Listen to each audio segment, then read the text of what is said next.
Hey guys, welcome to Tables and Tales with your host, Michelle Marby Davies.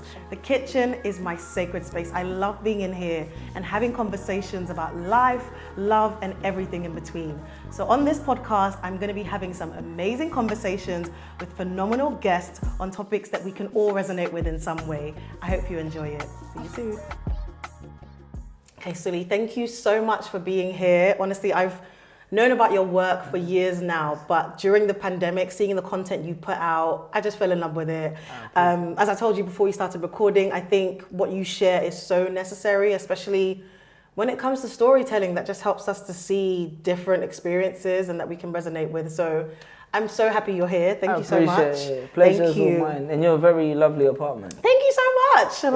We're here in Marby's kitchen. I'm glad you're here. What is that room supposed to be? It's a living room. I know it's a living room. Oh, it's a bedroom. You did it very, very well. Thank you so much. It's very, very comfortable. Yeah, and I love being in there, and it's hard to leave the house sometimes, but yeah. It feels so cozy. You got like the perfect view out there. It looks very, literally. very, Thank you. I appreciate that. Okay, so for those who do not know you, just a brief introduction. So you are a spoken word poet, an artist, speaker, entrepreneur, and investor. We were actually just talking about one of the companies you invested in. And you've been featured in major news outlets as a pioneer. But what I love most about you, even beyond the work that you do, is your willingness to share about the human experience and things that we can all relate to. Like, is there anything that inspires that for you? No, I think for me, I feel like the stuff I've always written has always been like about authenticity, you know, and I feel like authenticity is what's made it connect. So I guess that's just become like a running theme through everything I do, whether I'm writing spoken word, whether I'm tweeting, or whether I'm like, you know, just having a conversation with someone. I feel like that it makes it easier for me. You know, I draw from authenticity. I love that. Okay, so before we get into talking about relationships, because that's the topic for the month, it's like on the TikToks, on the Instagrams, it's like the topic relationship of the year. Is everywhere. Topic of Literally. the year. Who should pay on the first date? What should happen? Before we get into that, I thought it'd be fun to get to know you with some rapid fire questions. So are you ready? Away. Okay. Fire away. Okay, I'm more than so ready. Chicken wings. Do you go for drums or flats? So the drum part of it, or the part that looks like a V. I don't know why they're called flats, but yeah. The two bones like this. Yeah. It depends on where you get the chicken wings from. Oh, what's the options? Some places, if you go to African places, the drums tend to be quite bigger. No, do you know what I'm saying? Whereas if you go to like, you know when the place to do finger foods, like at one of these events, they all tend to be like, they're like sticks, you know, so you have to be. I had some the other day when we went bowling, and I was like, these chicken wings look like they're malnourished. Exactly, it's situational. You know what I mean? You're right. So it depends on the situation, but drums, if I'm on the other side of the equator. Yeah. You know what I mean? Whereas if I'm on this side, then so a different option. Okay. Yeah, debatable. If you had a chicken burger, this is much on the line. Would you have cheese in it or no cheese? No cheese. Because when I see people put cheese in the chicken burger, what is going on? Yeah, that's for quarter pounders, beef burger. What are we doing? I don't put cheese in the chicken burger. It's a thing. I didn't realize, but people do it. Where would you buy a chicken burger and they ask you if you want cheese? Nando's don't even do that, or do they? No, they don't. But Nando's do that bread that's like warfare. What bread? What bread do they? I find the burgers come with this like strong bread. It's like it's tough. I haven't eaten a burger in Nando's. Yeah, I just get. What's your Nando's order? Half chicken. Half chicken. It's been like Spice? that since 10 years ago. What spice? I'm gonna be quite embarrassed to say. Lemon and herb? No, I eat it plain. Why?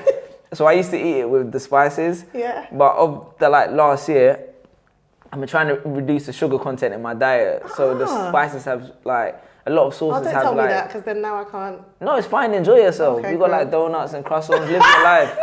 Live your for life. other people, they're not for me. Behind the scenes. What's gonna happen when everybody leaves? I will send it with them. This is takeaway goodie bag. Okay. Okay, if you had to choose one meal to eat for the rest of the year, like it's February and up until December, you couldn't eat anything else, what would that meal be? Oh, that's so easy for me. But I don't eat it. But I would. Okay. It would be kenke. Shito. Well, you're from Nigeria, right? I'm from Nigeria, but I do love a bit of shito. Kenke, kenke, shito, and sardine. I used to eat that every morning. No way. I can't do it no more because it's just too heavy. Yeah. You know what I mean? But in terms of like a staple food, I could is a nice survive thing. on that. Every single day for the rest of the year. If I was in a desert island for the rest of my life, I could desert survive on kenke. Just kenke, shito, sardines. Okay, this one's a bit controversial. Every time I ask people this, I get shocked. So, what's your weirdest food habit? For me, I'm gonna expose myself. I like to dip either fries, like plain fries, or nuggets into McFlurries.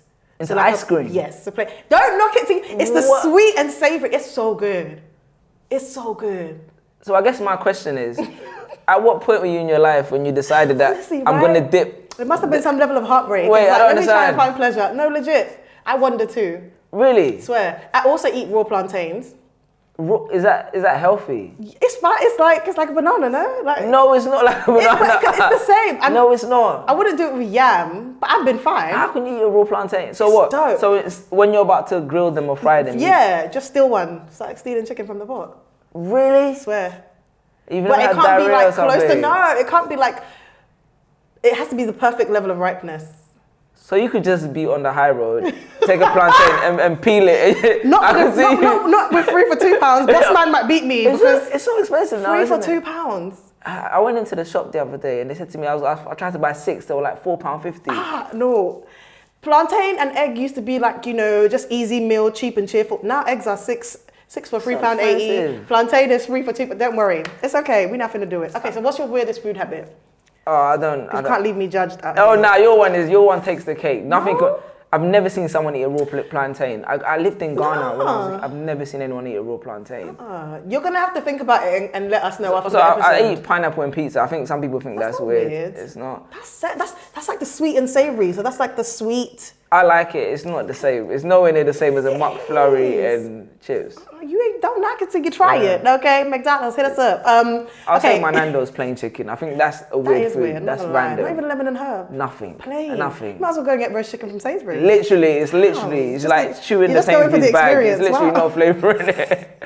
Do you at least have ketchup? No. Nah. Oh yeah, you said the sauces. Wow. I don't know why I made that decision, but We're gonna pray for you. It's okay. Okay, so what's one food you've tried before and you know you'll never try it again? Or something you haven't tried but you just know, like, I don't want to try that.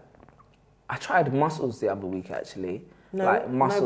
no go? Nah. Yeah, I don't like that. Yeah, Are you big on seafood generally? Nah. Yeah, same. I'm not with it. He's proper. He's one of the parents. He's my friend actually. His daughter goes to my son's school. Yeah. And he goes to Billingsgate Market Oh, at yeah, 3 yeah. a.m. in the morning. That's dope. Because he grew up on an island. Yeah. So he'll get the clams, he'll get the mussels, all that stuff. And he made me try it. And obviously I had to because of the effort he put into it. But That's it so wasn't, sweet. Bless wasn't the you. one. I would have been like, oh, sorry, my phone. I need to go. I think it was more, the taste came from the fact that he made the effort. Yeah. But taste-wise, I wouldn't lose sleep if I never tried that I'm not. again. I'm controversial. Seafood generally, like everybody seems to love calamari, and I don't get it. Calamari slaps. I don't know about slaps. It slaps. Well, your Especially judgment. if it's fried. We're already worried because you already eat plain chicken. No, So I told you that's circumstance, not choice. That's a decision of Well, discipline. the fact that you're willing to do it. Yeah. No, that means you're a very disciplined person. That one I have to say. be. Yeah, Wow. my wife actually says it. She goes, you're very My disciplined. God. Yeah. Okay, so before we move on to the conversation, for those Yeah. who don't know, I launched the journal, Self-Discovery Journal, and it's guided, so it has 100 questions. But we want you, element of surprise, if you pick a number from, let's say 50 to 74. That's a cool game. I like this. Let's see. What number are you picking? And then I'll ask you the question from the journal. So between 50 and 74. Why so specific, 74? Do you know what it is? Because the journal is broken up into categories, and the category that I've selected, that's to do with relationships. Or maybe we can, okay. No. Don't let me. Yeah? Don't let me. Follow your heart. What is it? 50 to 74. 61. 61. Oh, okay. Wow. So it says, list a number of ways you try to protect yourself in friendships and relationships. How does this affect them? I try not to lend people money. Okay. No, That's I a good do. rule to have. I've only learned that one recently. And you came on Instagram, you saw them on holiday. You're like, oh, okay. I try to protect myself in friendships and relationships. I guess one of the things I do, I'm very transparent about like my flaws and my wrongdoings. Okay. I feel like it gives people less room to kind of judge you. But I don't even know if that's a protect. But I've always done it, and I realize not everyone does it. So even like when things go bad, I'm open. When things go good, I'm open, and I feel like it encourages that person to be open as well. I hate having barriers in any relationship. Like it just makes me uncomfortable to feel like you could be having like a severe illness and you don't want to tell me because you think I might judge you, you know. So I feel like that's what I do to kind of keep, you know, or you may be going through like a heartbreak and we can't talk about it. So I'm just like try to be just very honest. I love that. Okay, yeah, I'm the same, but I notice sometimes people kind of find it like if they're not used to sharing and being open, but then I guess you figure out who's your person and who's not. It can kind of throw people. They're like, "Why are you sharing so much? Do I have to share?" Like, what? Yeah, I feel like people feel that pressure in it. Yeah, I feel like people feel that pressure. I feel like I think you're right. I don't know. I find women generally tend. I don't know. You correct me if I'm wrong. I'm just going on the basis of like tend to be more like keep the information to their chest. You know what I mean? Oh, really? Yeah, I find it the opposite. It depends on particular friendship groups, but with my friends, the ones that I feel like I can be open and transparent, we be sending like 6-minute voice notes. Serious? Like 6-7 minutes, it's like a mini podcast. Oh, like, how are you? Oh yeah, today, and I did this, and he called me, and like literally, but I enjoy that. I know not everybody has that, but I'm grateful to have a space where I can be so transparent and honest with my friends. With friendship, I feel like it's one of the greatest gifts. Is that with everything? Would they tell you like if there was like like they were just broke at the moment? Would they be like yeah, girl, you got some money for me? Like what is we doing? Like literally, I know you pay me. I know where you live, right? Like, but I feel like for the most part, it depends. With different friendship groups, it definitely changes. But I love those spaces where I feel like I can be transparent, I can be myself, and I can come to you and share something with you and not feel shame. Yeah, okay. So I try to cultivate that in my friendship. So yeah. I mean, it's different for me. I'm a guy in it, so I suppose. But sometimes I'll hear stuff from like friends that may be female, and it'll be like months after the fact, and I'll be like, oh, I didn't even know you was going through that. You know what I mean? Okay. Whereas I think with my guy friends, maybe because I'm more open with them, it's usually just like, bro. I love that, because I hear the opposite with guys sometimes. Like when I was with a guy one time, and just a friend, and he was like, I picked up a phone call, and she literally just started pouring out. She was like, I'm going through this. Literally, no hello. She just started talking about what's going on. And he's like, wow, women are so lucky. Like you just pick up the phone and start just talking about what's going on. And I was like, yeah, you don't have that. But I guess with what you're saying, it goes to show it literally depends on each 100%. friendship circle. It depends on each group. So, okay. I mean, generally you seem like someone who is incredibly self-aware from like the work you share and your videos. And it seems like you're someone who's taken several journeys of self-discovery. What would you say are 3 things you know to be true about yourself? Like you know without a shadow of a doubt, based on who you are now. What are 3 things you know to be true about who you are? I guess I'm very black and white in terms of as a person. Like I'm very much towards like this or that, you know, yes or no. I think secondly, it takes me a while to see other people's perspective of the world. Okay.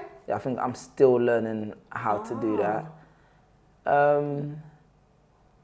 And I guess, I don't know what the last one is. Could I say like a character trait or like a preference? Yeah. I guess I value honesty. Nice. You know, I have a high like threshold or appreciation for like honesty on like all levels. Okay. I love that. Okay, nice. I think I would agree in terms of being black and white and seeing things in particular ways. And I think only recently I'm trying to look, because to me, I feel like that's kind of linked the first point and second point you made. Yeah, true, I feel like I'm trying to understand that like 2 things can be true at the same time, or one truth doesn't always cancel out the other, but it's sometimes difficult, even in relationships. But yeah, we'll come on to that. Okay, so I feel like sometimes in particular cultures, and we were discussing this before we started filming, there's a focus on keeping your business to yourself. There's a focus on what happens in the home stays in the home. But I find you share so openly when it comes to, let's say like marriage and relationships and the way we behave or the things you've learned. What would you say is the driving force behind that? Everyone always asks me this actually. I get this question all the time, and to be honest, it's my wife. I'll be honest. I feel like, so I can articulate myself, but when I'm writing, I'm pretty good. Like when I'm writing, sometimes I write something, I'll be like, oh, that makes sense. That's how, you know, because I guess it's a process of kind of like, you know, when you write stuff, you kind of like process them in a different way. Yeah. Every morning, literally journaling. When you understand. So I guess that's what happens. But everything I write, she like proofreads it, or she says, or she'll be like, I feel like you need to be more personal about this, because her whole thing is about it's going to connect with people the more intimate you are. Do you understand what I'm saying? So I feel like, And it's interesting because I feel like the things that I share, people come across like it's very intimate. I feel like that's like 20% of what goes on in our relationship. Yes. But because nobody talks about relationships in that context at all, it seems like, wow, how can you share that this is going wrong or that's going wrong? Do you get what I'm saying? I feel like that as well, even with stuff I share online, because I'm able to be open and transparent. Like, it's just comes naturally to me. But also after losing my mum, like I came to understand, like, life is short, and sometimes the things that we go through, we feel like we're suffering alone. I feel like I just came to understand people, they didn't talk about grief. They didn't talk about loss in a way that I felt was necessary or helpful. So when I share, sometimes people are like, oh my God, how can you share that? But like you said, it's probably 20% of what I'm actually feeling or experiencing, but it's with the intention that it's gonna help someone see things slightly differently or feel less alone, right? So I love when people have feedback like that. They're like, oh my God, like I just lost someone and now I understand. And I'm sure people reach out to you in the same way when it comes to marriage and relationships. Like, thank you for sharing that. I thought it was supposed to look this way, or it's so useful, I think, when it comes to sharing and even sometimes dispelling myths that we believe about relationships. Like, growing up for you, did you have any relationship myths that now you look back and you're like, what was I thinking? Like, or even about marriage, like where you thought things were supposed to look a particular way and now you feel differently?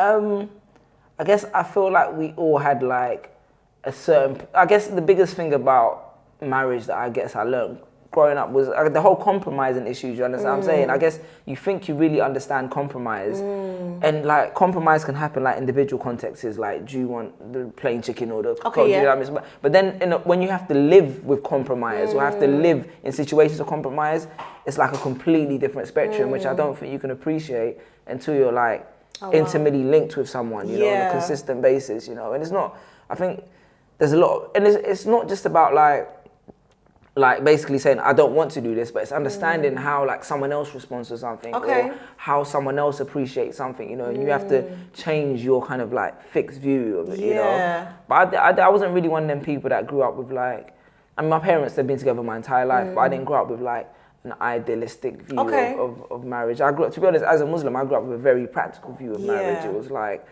find someone, don't waste time, get married, and you guys like live together, you know, and help each other grow, you know what I mean? Have you seen the benefits of that in terms of how you function in marriage now or how you approach marriage?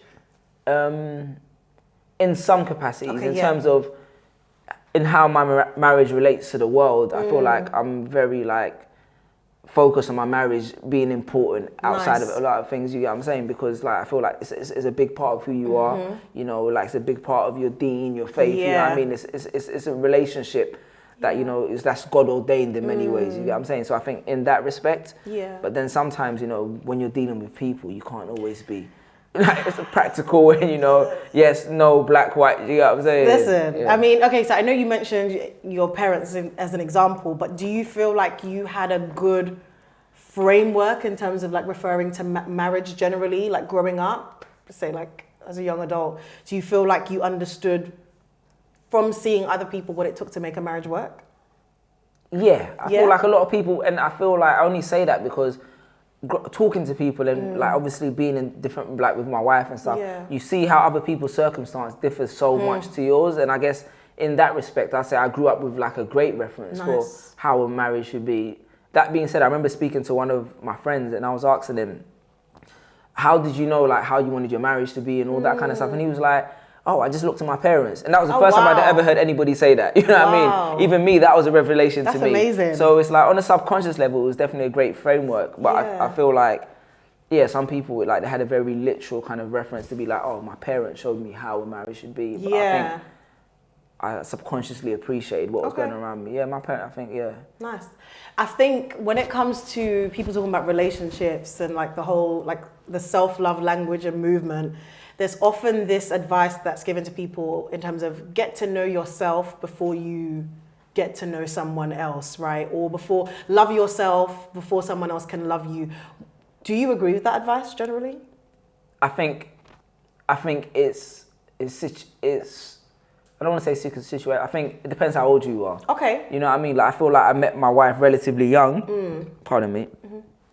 And at that point, it was kind of like 21, you know what I mean? 20, it was kind of like, there was still a lot I'd learn about myself in hindsight, do you get what I'm saying?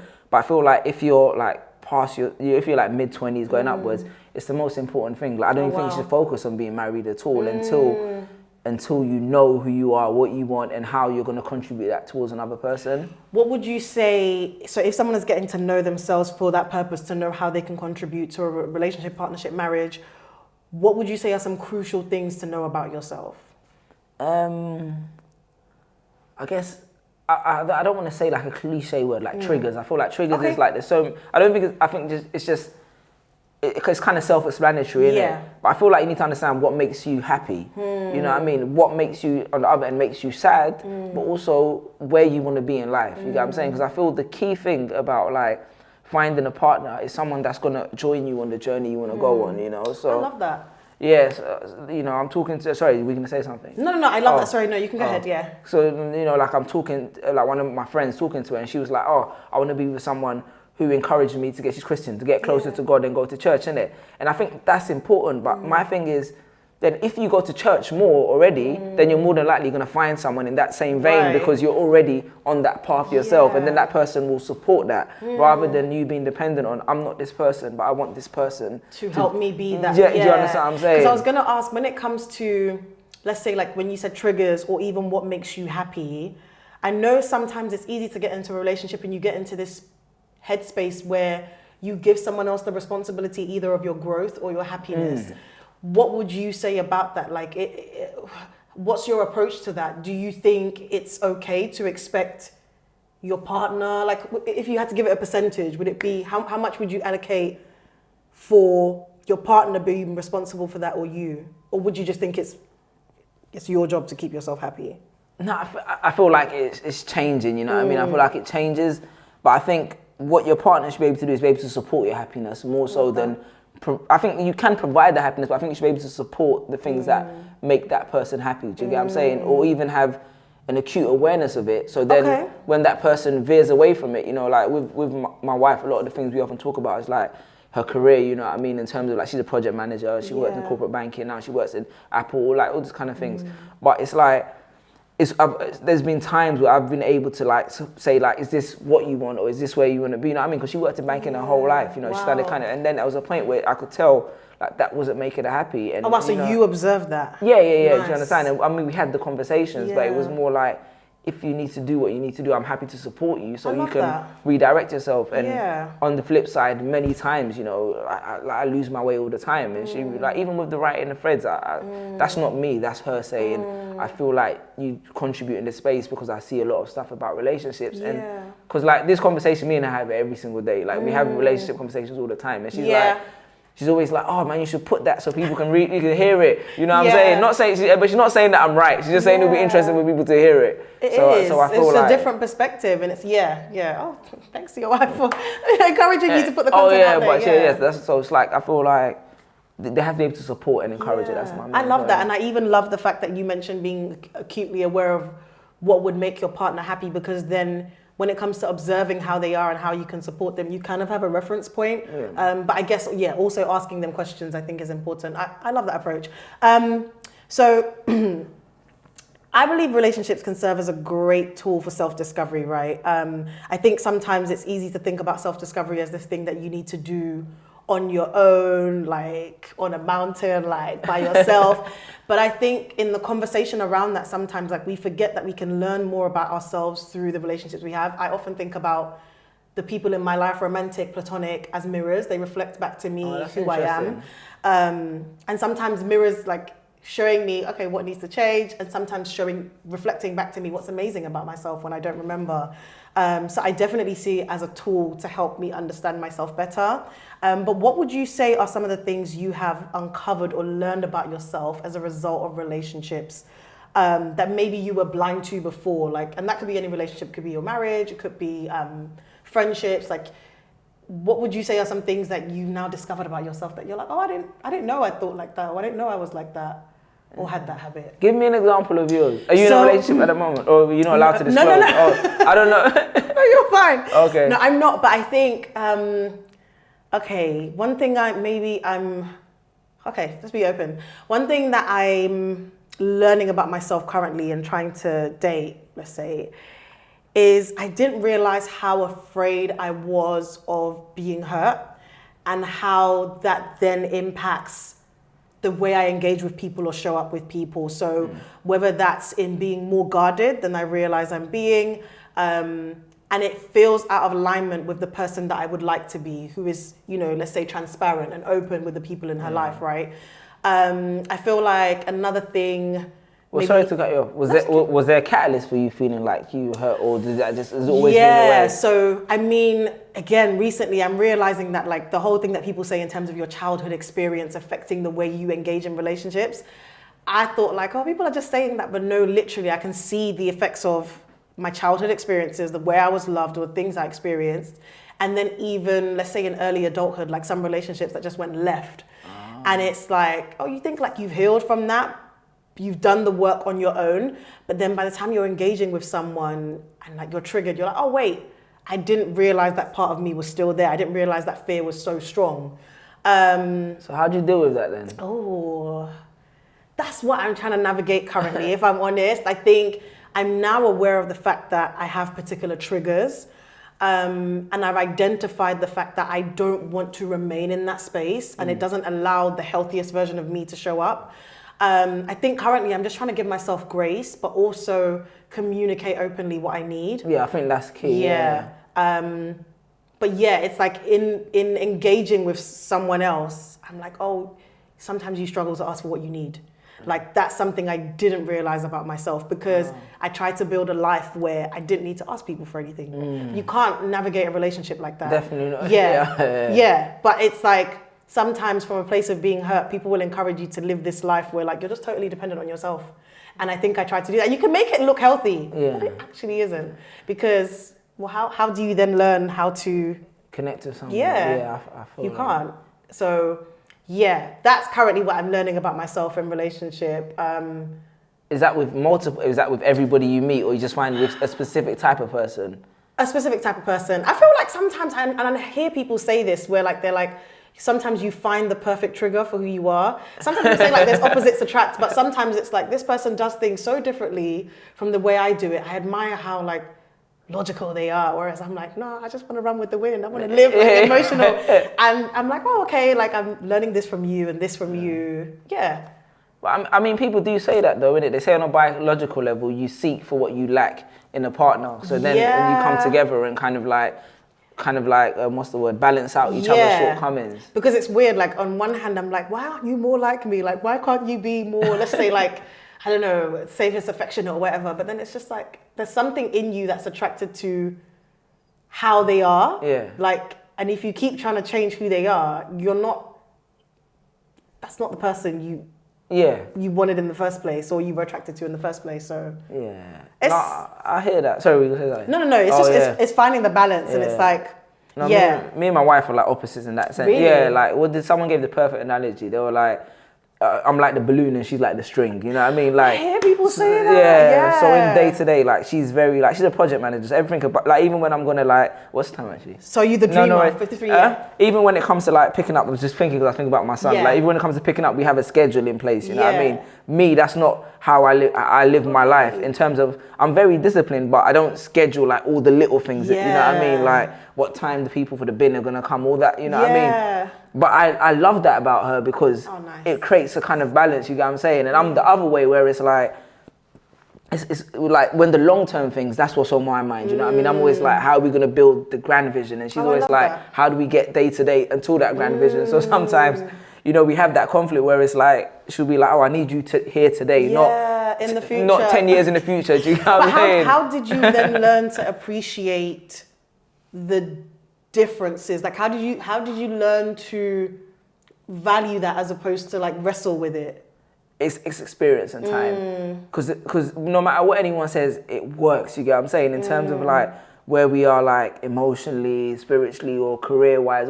We found that it works. You get what I'm saying. No matter how much you get to a point where you're like, I don't I'm not as comfortable with you handling this way, or you handling it that way, or this is too much pressure. We found that that's how we're actually most effective, rather than butting heads, but like kind of like using our individual strengths to for the joint mission. Or yeah, joint goal. you know what I mean, and having kids helps solidify that as well in many ways. Okay, I love that. People often say that you should ask yourself if you can continue to be with someone if they never change. Like I hear that as advice when people are considering marrying someone. Let's say like, oh, could you be with this person in 20 years if they were to never change? But I think sometimes we don't account for the fact that people evolve with time and they change. There's different versions through the years as you're with someone, or just even life and situations like impacting the way they are, right? How do you navigate loving someone through the changes and evolutions?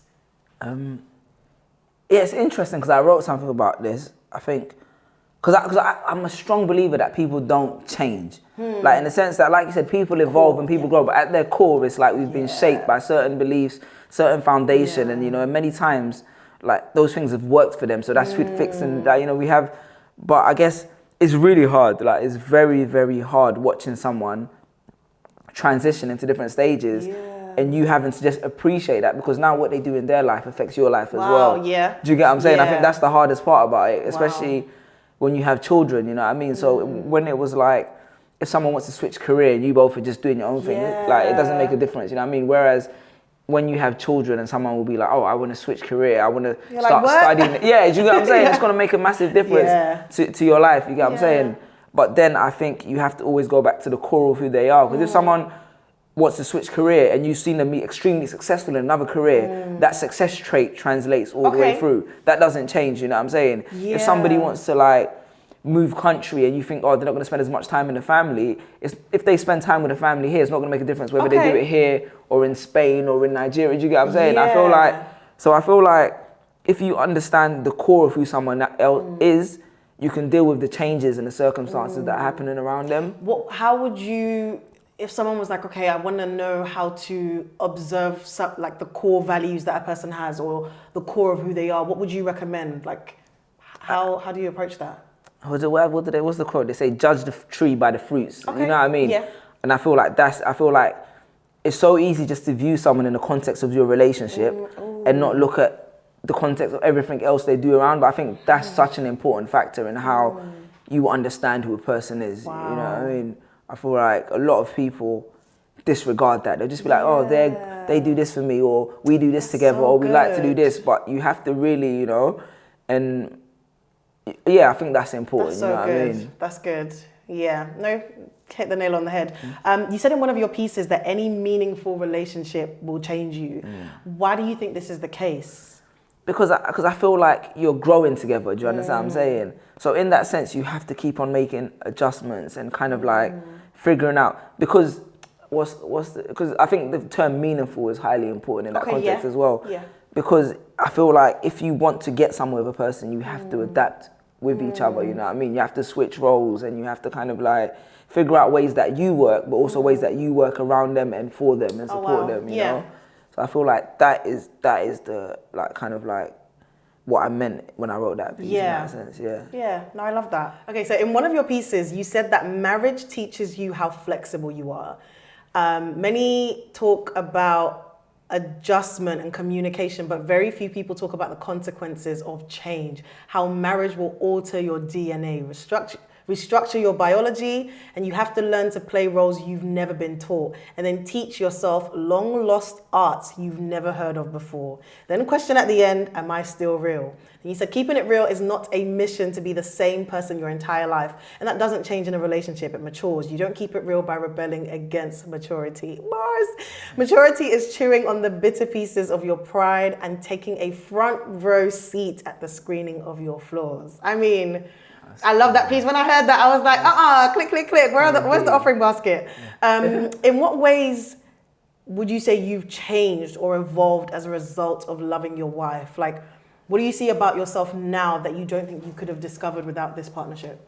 I feel like there's a person who I am, like at my core, and then there's a person who I thought I needed to be, or a person I projected, you know what I mean? Whether that's like subconsciously or consciously, but we all grow up like in environments that kind of shape us, you know what I mean? Like, or things that you do that like you feel like they keep you safe, you know what I mean? So specifically like growing up in London, you're young, you know what I mean? There's a lot of things that, and that's why I feel like the keeping it real was such a big thing for me, because there was so many things that people would be like, you're not supposed to do that for a woman, you know what I mean? You don't do that for a girl. Oh, you know what I mean? Like, I mean, the first time I was talking to, this was 15 years ago, I'm trying to recall, talking to one of my friends and be like, oh, I'm seeing this, well, I've met this girl and she's kind of cool, like, you know what I mean? I don't even know, like, how I'm feeling. And the automatic response was like, bro, don't do it. You know these women, like, do you get what I'm saying? No, but... I get it. You know what I'm saying? He's like, bro, don't do it. He gave me the exact bars. He goes, tell her, you know, you like her, but you're not ready for a relationship right now. Do you know what I'm saying? So you lot can keep talking, but... Protect yourself. Yeah, do you get what I'm saying?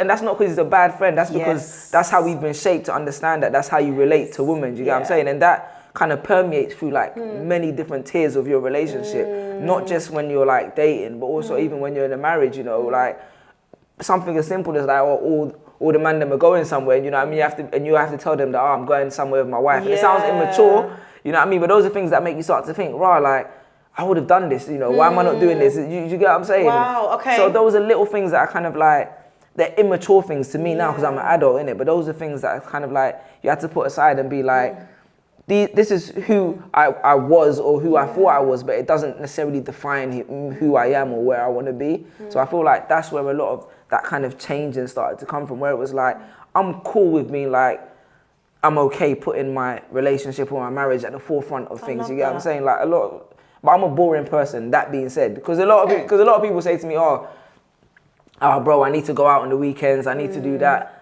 I'd rather spend it with my family. Do you get what I'm saying? And I'm not saying it makes me better. I'm just saying I actually have a preference because I'm not that excited. But before, I used to feel like this is what would be fun. This is what would be important, or you know, or how I allocate my time, how I make decisions. Do you kind of get what I'm saying? Would you say that change has kind of been gradual for you? It's been very gradual, but it's also been environmental. Like when I've started being around like men who like I admire, who are a lot older, you know what I mean? And these are like successful guys, and they'll leave the office saying, I gotta go and spend time with my family, or weekends is for my wife, do you get what I'm saying? Like these are like proper, and I start to realize that, okay, cool, you can still be who you are without feeling like, oh, I've lost something, or have I, you know what I mean? Where's the edge got, you know? Sometimes there is a quest to try and protect that sense of self, and like I don't want to lose myself in my relationship, but I guess what I'm hearing you say is it's okay to choose to prioritize that and place value on it. So. And even in terms of boundaries, there's certain boundaries I used to have in place for everybody I met, and you have to realize that you have to let your partner behind those boundaries. But there was like little things where I'd be like, if anyone crosses this boundary, it means like I'm a dickhead, or it means they're taking advantage of me. Do you get what I'm saying? And it took a while to be like, it's okay for that person to kind of like, you know. I love that. Okay, nice. What do you know about love now that you didn't a few years ago? I feel like it grows, you know what I mean? I feel like, so I'd openly say that I love my wife and my family more than I did before, do you know what I'm saying? It grows. Like, I feel like that's one of the things, I feel like there's this idea of like, boredom and like, oh, how can you be married to the same person? This kind of stale thing that people project on relationships, saying, you know, we always see it, and you know, we always make jokes. The 3rd year. We always make jokes about it. You know what I mean? I'm not saying we're like sitting on honeymoon period, but you learn to appreciate different elements of it, and it actually grows and it becomes more fun the more you kind of like invest into it. Whereas when you're always thinking like, oh, eventually this is gonna get boring, or where's this gonna go? Like, and that's one of the things like I feel like no one ever told me. Do you understand? It's always kind of like you get to a point that you just stagnate and tolerate, you know what I mean? But I feel like you can go through multiple like seasons of it, and it can keep on, you know? Yeah. Would you say you love love? Yeah, I'm a sucker for love. Yeah, okay. But I'm not, and this is my boundaries, but I'm not you know what I mean? I'm not like soft like that, you know what I'm saying? But I like, you know what I'm saying? I like the idea of actual like being able to like even at this stage, you're still finding to be vulnerable about certain things. Because, you know, I'm a man, I'm still growing, and I'm still going through like shit on a daily basis. And I still have to be vulnerable at times, like in relation to that, do you get what I'm saying? So. No, I love love, but I think lately the love that I thought that I loved based on, let's say like rom-coms or like Richard Gere and Julia Roberts. Oh, wow, man, I'm learning that like that there's elements of that you can take and truths, but the reality of it, and when you actually have conversations with people working through that, and even you yourself, like learning what love actually looks like and what it requires, it's like, oh, I thought I knew a whole lot, but I really didn't. It's like, okay, this takes work. Yeah. Okay. It's like going gym. I feel like it's like putting in shifts. You know what I mean? When you see the results at the end, like I think about my relationship, and I'm like, I have like 15 years of like shared memories, you know what I mean, with someone. That's someone I can sit back no matter where we are, we'll always have something to talk about. That's amazing. You know what I mean? Or like, the same thing will trigger us, and only us will know what's so funny about it. That's amazing. I love that. You know what I'm saying? I feel like people really underestimate the value of that. You know what I mean? I'm not interested in going from 1 year with this person, 1 year with that, and then, you know what I mean? I like the idea of having like built a life. You get what I'm saying? I love the approach to that. Yeah, when you get to that level, it's hard to get there. Yes. But when you get to that level, it's like it's really fulfilling. You know what I'm saying? For many reasons, it probably is hard to get there. Like this comes up in conversation a lot when I talk to people. The whole like popular culture, what's trending in society, whether it's like, you know, we have so much choice. Like people, whether it's too much choice, however you want to look at that in terms of like you can take this person, that person, no, or even just like feeling like people are always trying to find more or better. It's like, oh, this person's good, but like I want to try the next person, or I want to try that person. There's so many things when it comes to relationships that we see online in terms of what's popular culture. Based on what you see, what do you wish people would come to understand about love and building a partnership with someone? It's interesting you say that, because I was speaking to like I'll say she's my younger cousin, because she's my wife's, well, she's cousin-in-law. And it's interesting because she was like, oh, there's 3 guys. I like the way one of them is like kind of assertive. I like the way one of them is like very considerate. And I like the way one of them is spontaneous. And I said to her, you should think about all them 3 characteristics and think about which is the most sustainable over the longest period of time. Do you get what I'm saying? Like, which one would you, longest period of time? And I said, if you decide which one you'd want to live with, and then decide based on that. Because I feel like spontaneity is like, it's a good trait, but you know, it comes and goes. And, you know, it can only happen in certain contexts. I feel like assertiveness, it's an interesting one because you don't know how that assertiveness is going to manifest. But I feel like someone being considerate, like that's gonna, whether you've lost your job or whether you're gonna have kids, or whether something's gonna happen in your family. You know, I feel like people don't know what they really want. Like you said, there's so many different options, but it's like, is that like the conversation of that thing? What can you eat for the longest period of time, and you know that you're gonna enjoy it? You do what I'm saying? But it's not as simple as food. But I feel like people don't look at those characteristics when they look at people. They look at so many different other characteristics, and it's like some of them are nice for now, or they're kind of like temporary, or they excite you. But which traits, like, you know, and like one thing about my wife is like she's very considerate. Like not even when it comes to just me, but like over considerate, to the point where it's one of those people where it's like, babe, you need to stop doing this because people are taking a piss. You know what I mean? But that's who she is at her core, and for me, that's a trait that kind of like is built our relationship throughout. Is you know, I'm not saying she doesn't have other things, but you know, so I feel like, you know, she's considerate, like she's God fearing. I feel like that's something that I value. Like, you know, I feel like there's things that have that long tail, and I think too many times we're projected with all the other things. You know, oh, you know, they're beautiful, or they're rich, or like, you know. Or, you know, even if someone makes you laugh, I feel like it's good to someone to make you laugh. You got to laugh for like 30, 40 years, you know what I mean? You know what I'm saying? Let's not be a comedian. Make me laugh. Okay, what would you say you're learning about yourself right now in marriage? Right now in marriage?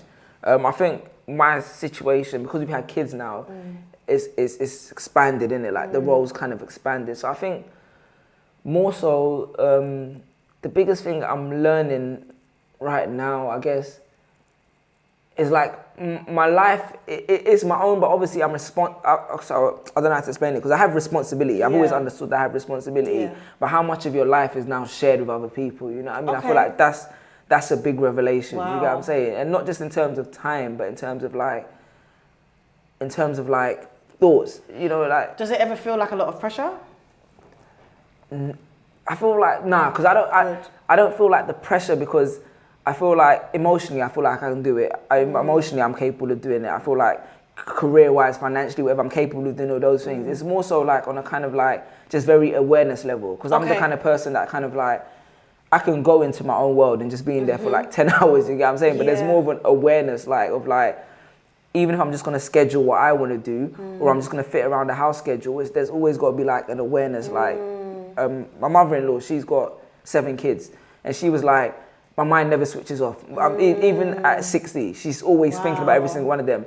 As me, as a guy, it's like, I remember that I have kids, but it's not always like, I can switch off, you know what I mean? I remember that I'm married, but I can switch off my mind. But now I'm realizing that like, me switching off like that is like, that's something I wasn't aware of that. Do you get what I'm saying? It was just. I find guys are able to do and compartmentalize. I think maybe that's it. You need to run classes on how, because I'm like, how? Maybe that's what it is. Yeah, I found out about it. Yeah, like my wife doesn't switch off. Like she doesn't switch off. Like, you know, she doesn't switch off. Like when I see guys compartmentalize, I'm like, can you guys run classes and teach?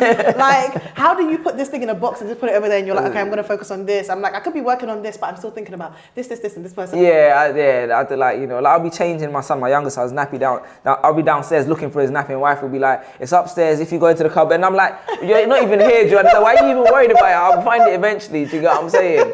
But I think that's what I've really learned, that as a person, it's different for me in that way. Yeah. Okay, I hear that. There's a piece, again, I've been reading through your pieces online and your videos, so I'm going to read from it. So it says, men are kind of scared to love, but I prefer to say we like to conserve love. It's hustler economics 101, because if you give something away too often and freely, it devalues the product. So we brandish love close to our chests, sprinkling specks of it occasionally because people can get addicted to love and it's easy to overdose. Still, sometimes we lock our love away and end up forgetting where we left the key. You then went on to say that marriage is trial plus error plus effort. You can feel loved, but you must also be willing to learn how to love. Now, I loved reading through this because it gave language to some of what I've experienced recently and been frustrated by, where the practice that I've had with loving others has mainly been in platonic female friendships. And it's like being very comfortable speaking Spanish, but then you meet someone and they're speaking French and like you like them and you're interested and you're like, I don't know what you're saying. Like, it's not, I want to make it work, but I can't make sense of it, right? Based on your observations, what would you say are some of the biggest misunderstandings that women have when it comes to men and the way they love? I know you can't speak for all men. I know all men are not, you know, the same, but just generally speaking, things that you've observed, what would you say we generally misunderstand when it comes to men and the way they love? It's interesting, like, so with that, I feel like, I used to think it was exclusive to men feel like that. More and more, I'm starting to realize women have, like you just mentioned, you know, have that same kind of like reservations and hesitation. I don't know if it's a new thing or I just wasn't aware of it, but more and more I'm starting to realize, I guess, when it comes to men, and I say this in the most respectful way possible, it's like, I think women don't realize, to men, love is not that deep. Do you get what I'm saying? Like, and this is me speaking. It's not that, you know what I mean? I feel like sometimes you can get like, you know, like a woman can give you like 20 questions to something that it's like, it just needs one answer. Do you understand what I'm saying? And I'm not saying, I don't know how to remedy that, but I feel like, but I feel like at the same time, a lot of men use that as well to just like show low effort. Do you understand what I'm saying? Like, I feel like that's not an excuse in the same way, but I feel like, as men, it doesn't consume our day. Like, in the sense that if I like you and I'm in love with you, you know, I want to see how that grows. Whereas women are more deliberate about like, how are we going to build this love from this stage to that stage to that stage. I always felt like I wasn't that deliberate about in that context. And when it came to like, reserving love, it's more like what you were saying about protection, you know what I mean? It's that whole upbringing of being like, if I give too much, where does it leave me? Do you get what I'm saying? Especially when, you know, you're young and you know that everyone has options and, you know, and you don't really know how to, you're not confident enough to kind of interpret situations. So and I think maturity is a big part. When I would say young, I feel like you can be young, but you can be mature. I feel like a lot of us are emotionally immature, especially like, I'll be honest, as a guy, like, because you don't really take time to consider it. Do you understand? So you end up interpreting so many different situations in ways that it's not like that. You know what I'm saying? So I think like that's where that idea of love.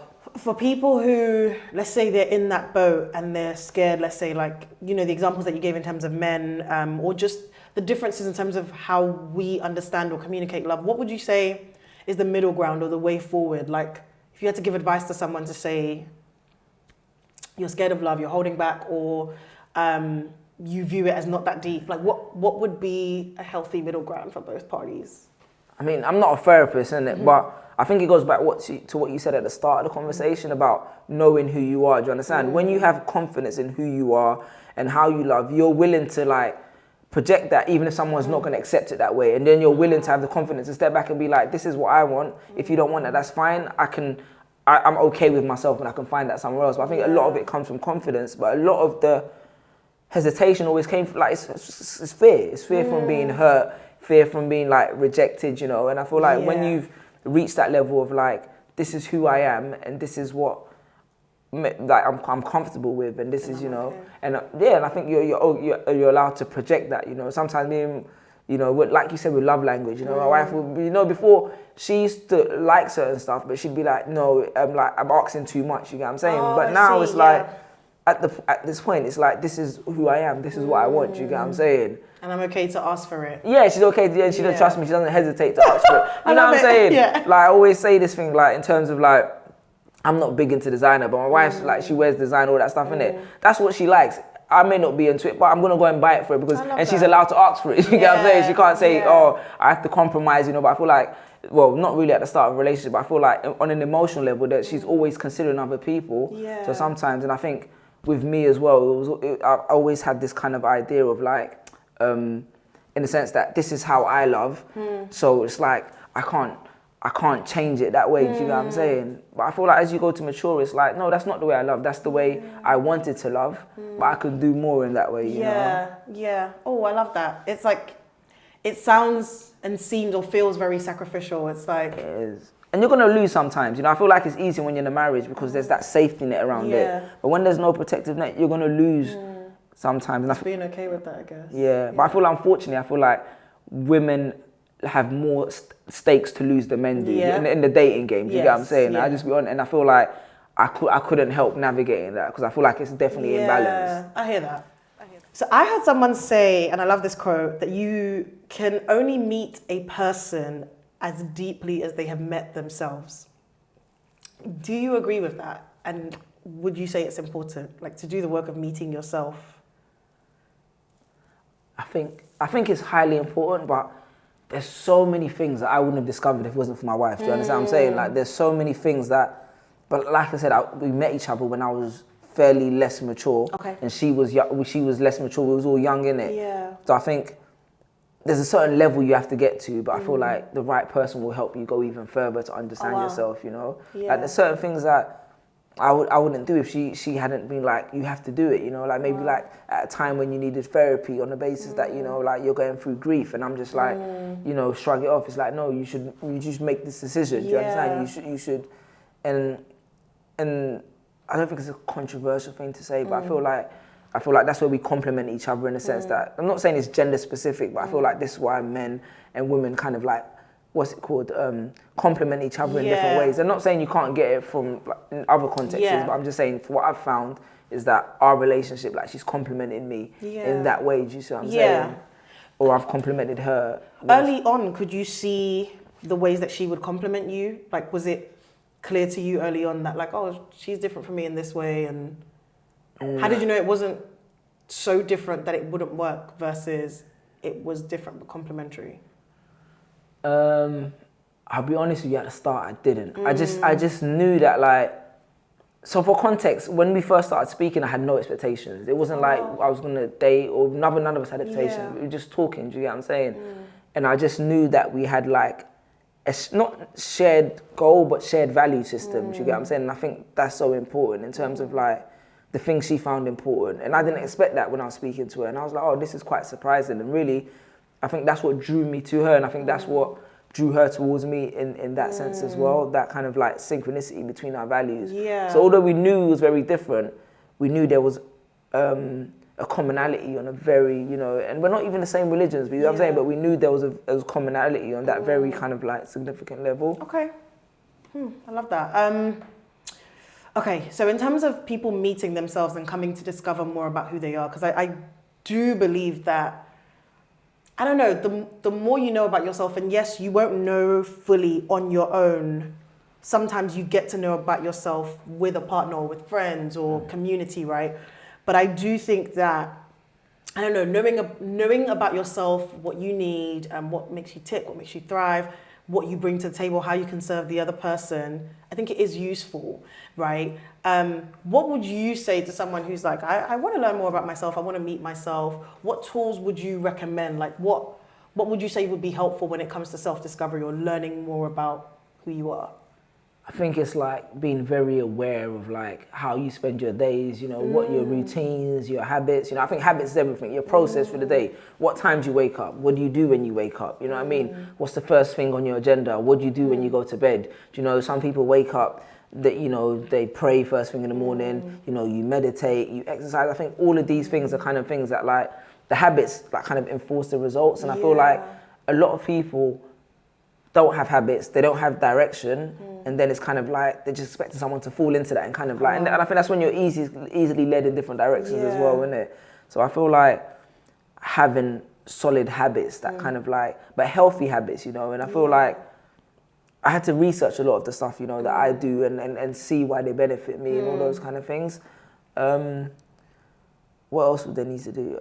You have to experience life, you know. I feel like there's nothing wrong with doing the same thing day in, day out, but I feel like a lot of us are stuck in that same routine, but we're not really experiencing life. And I think when you're in different situations, when you see how you react and when you see how you connect it, and you got to meet different kinds of people. I feel like when you're in a social bubble, your definition of relationships is kind of like restricted to a certain way. It's only when I started meeting like family men from different backgrounds and, you know, like people who like, you know, different classes, all that kind of stuff, that I started to realize that you can operate a family in a different context. You can operate a marriage in a different context. You know, you meet guys who say, they'll say, yeah, I've got to go with my wife, and they're not going to make a joke about it afterwards and say, oh, you know, she's always on my cake. Do you get what I'm saying? And when you meet guys like that, you see, this is for me just a guy, you see a different, you know, spectrum of like relationships. I feel like, especially coming from the black community, like for instance, there's often like an overemphasis on like, especially like pressure on black women to kind of like have to do everything. Do you get what I'm saying? But then when you meet wives on different background and their lives is not like that, and you're like, oh, how do you create a dynamic where it's like,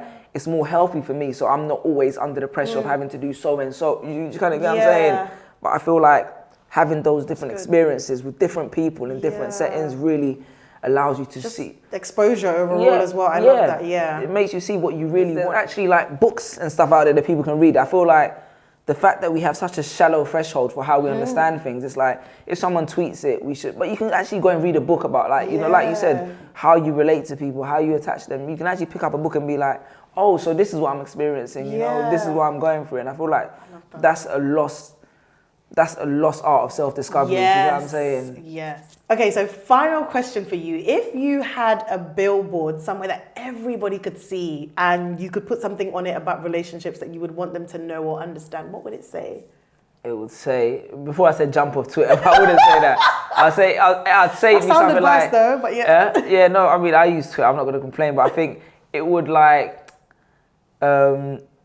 be aware of your influences, you know what I mean? Especially, be aware of your influences when it comes to relationships. I think it's so important to like, not just conform to like the certain standards, because you're gonna meet different people, and if you just paint them with the same brush, you know what I mean? And maybe this is just one element of who they are. It doesn't mean they tick all the boxes of like the villain that you see on Twitter or the, you know, or the person that's trying to just take all your money, or do you get what I'm saying? Like, I feel like, you know, I'm so glad that I stopped dating. You know what I mean? I'm with my wife. That's the only dates I go on. But 15 years I've been not on Tinder, Twitter. Like I would never survive. Like it would just drive me crazy. It's wild. It would just drive me crazy. The therapists are in business because we're just like, we're struggling. We're like, oh wow. I wouldn't survive. I'm so grateful, and I feel like, so sometimes I even feel like that's why I feel like my advice is probably dated, because you're living in a new world. I tell my boys all the time, they'll be like, it don't work like that, bro, because, you know,